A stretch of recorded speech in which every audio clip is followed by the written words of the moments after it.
Every 4 years, the entire planet stops to witness the single greatest spectacle in human history, the FIFA World Cup.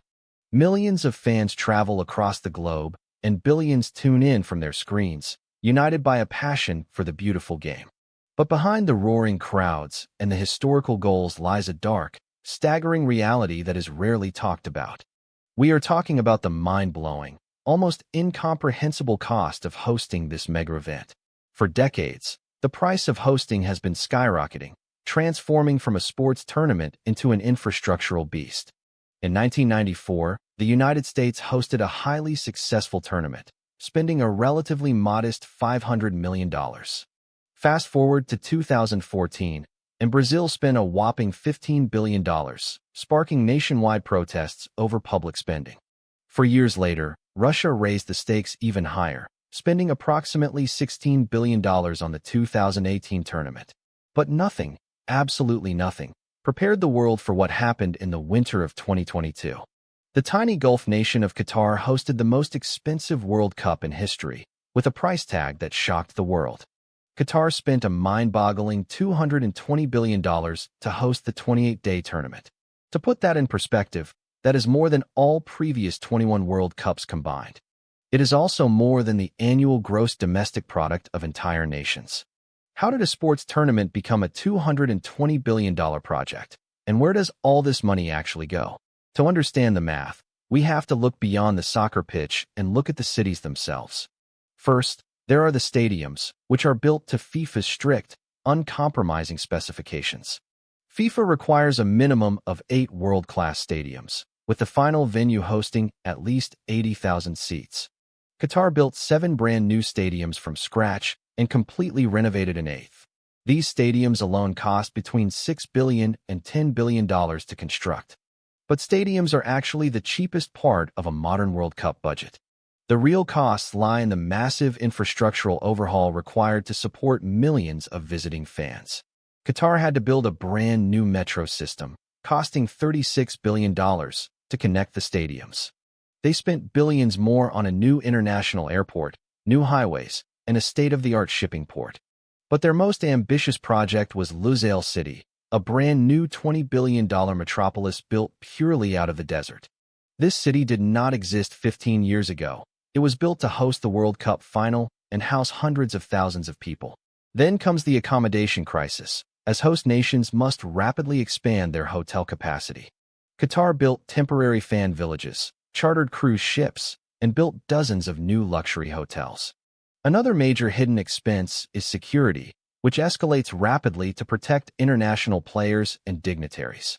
Host nations deploy fighter jets, military personnel, police forces, and private security contractors. Security alone for a modern World Cup can easily exceed $1 billion.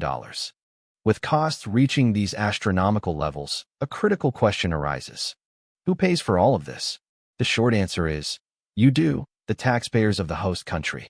When a country wins a bid to host the World Cup, the host government signs a contract guaranteeing they will cover all costs.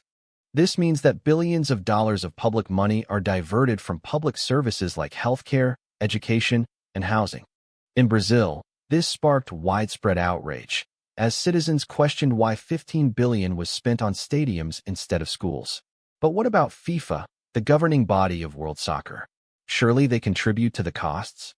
FIFA does contribute, but their contribution is incredibly small compared to the host nation's budget. For the Qatar World Cup, FIFA contributed around $1.7 billion, mostly to cover local organizing committee expenses. This covers player prize money, team travel, and TV production costs. So, FIFA contributes a tiny fraction of the cost, but here is the catch. They keep almost all the revenue. The World Cup is a massive cash cow for FIFA, bringing in billions of dollars every cycle. For the 2022 cycle, FIFA generated a record-breaking $7.5 billion in revenue. This money comes from 3 main sources: television broadcasting rights, marketing sponsorships, and ticket sales. Broadcasting rights are the largest source of revenue, accounting for over 50% of FIFA's income. TV networks around the world pay billions to secure the rights to broadcast the matches to their audiences. The second major source is marketing and sponsorships, which bring in billions more from massive multinational corporations. Companies like Coca-Cola, Adidas, and Visa pay hundreds of millions of dollars to be official World Cup partners.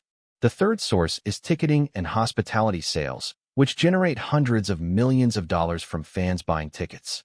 FIFA takes 100% of the money from broadcasting rights, sponsorships, and ticket sales. To make matters even better for FIFA, they demand that the host nation grant them total tax exemptions.